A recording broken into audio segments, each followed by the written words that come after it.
Hi everyone, in today's video I will show you how to install Chromium on Linux. So, at the beginning, of course, we have to go into terminal, and I will show you how to do it in the terminal. At the beginning, we will check if our Chromium is installed. We can do it by typing in Chromium ---- version, like this. As you can see, my Chromium is not installed. So I have to install it. And how can we install Chromium? The best way is to use sudo apt install and Chromium, like this. It will work. And you need to remember that sudo apt install will work only on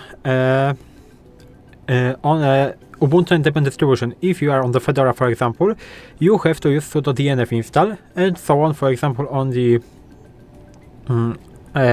open source distribution, sudo zipper install would work. So I will press enter, I will type in my password, and right there we have our installation. This installation is pretty long, I think, because I tested and it takes around 5 minutes, or I had a connection problem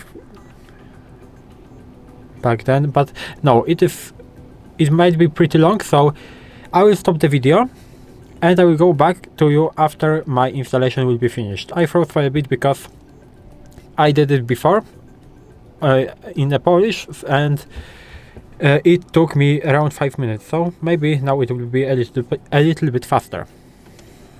And as you can see, my installation is finished. And now, how can we launch Chromium?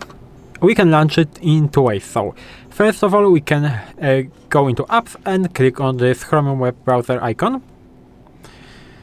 and we'll have to wait a bit. And as you can see, my Chromium is working.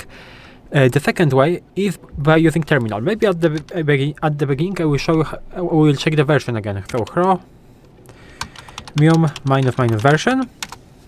As you can see, this is my version, so everything is working fine, and I can just type in Chromium like this, and it should also work. As you can see, it is working, so we can launch it in two ways. So this is all in this video. This is how you can install Chromium on Linux. If you found this video helpful, please leave a like, subscribe to the channel, and I hope to see you in the next videos.